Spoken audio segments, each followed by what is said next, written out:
This is Dr. Lou Sella, sport and performance psychologist here.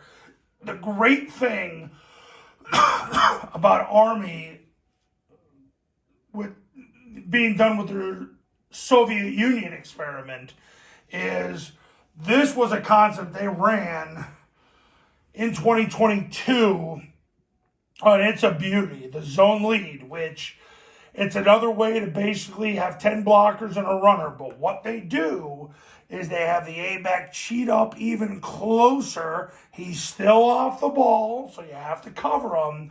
But they put him right in the gap between the tackle and the receiver.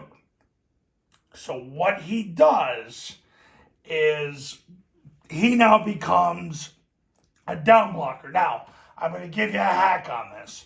You want him closer to the receiver than you do the tackle in case you have a 7 technique, because if you have a 7 technique, he would down block the 7 technique. He's going to down block anybody that shows in the gap he just created. What you don't want to have happen, however this could happen, is you have like an 8 technique and then he just comes straight up the field. Then the B-backs can end up having to kick him instead of lead. But that happens even on the foul play as well. So what happens is he winds up in the gap. You might want to get a little closer to the receiver, or if you run out of the heavy tackle, then he down blocks whoever's over the tackle. And if nobody's over the tackle, he'll go second level.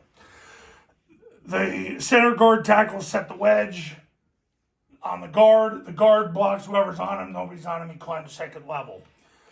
Backside guard blocks the spine of the center. Backside tackle blocks the spine of the backside guard. Backside receiver sprints to the goalpost. Playside receiver just gets the fan like he does on zone dive. Steps with his inside foot. Gets his heels past the heels of the D-gap player. Then anchors down with his right knee, right hand, and 4-inch northbound steps from there. The B-back's going to lead through. Now, I'm going to say this, and this never came up with Army, but I know this is a fact. If you get a 7 or an 8 technique and they just come straight up the field, the B-back would end up kicking that player and the quarterback would duck up underneath and run that.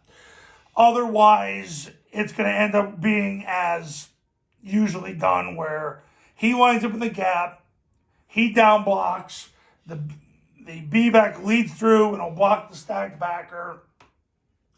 Quarterback takes the snap, jumps play side, and then just follows the play side hip of the B-back. Army, when they ran it, there really wasn't much of a jump.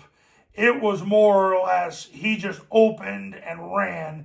He started slow and then accelerated to let the B-back clear. So the zone lead, this is how you'd run it. Backside A-back runs the pitch to hold the perimeter, hold the backside corner. But the whole beauty of the zone lead is you create an extra gap, put the A-back in the gap, I'd say a little tighter to the receiver. Now he's down blocking basically the first player that shows inside of him. However, and I've said this before, you want him a little tighter so that if it's a 7 technique and it comes down, it'll down block the 7 so you can lead through. So that's the zone lead versus a triple stack. The way it's meant to work basically is you create the extra gap by cheating the A-back up into the gap. Make sure he's off the ball so he's eligible and they got to cover him. And then he down blocks whoever's over the tackle. And then you got the block in at the hole, out at the hole, and then really another block in at the hole. And then the quarterback runs in between the 2 blocks in at the hole and the block out at the hole. So that's zone lead versus triple stack. Coaches, if you want to win big in 2024, pick up the phone and give me a call right now. The Triple Option Football Academy, Triple Option Football Academy camps are going to show you how. Go to Triple Option Football to learn more about the academy and the camps.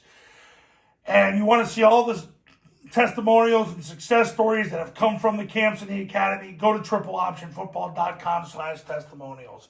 I'll see you in the next video. We'll talk soon.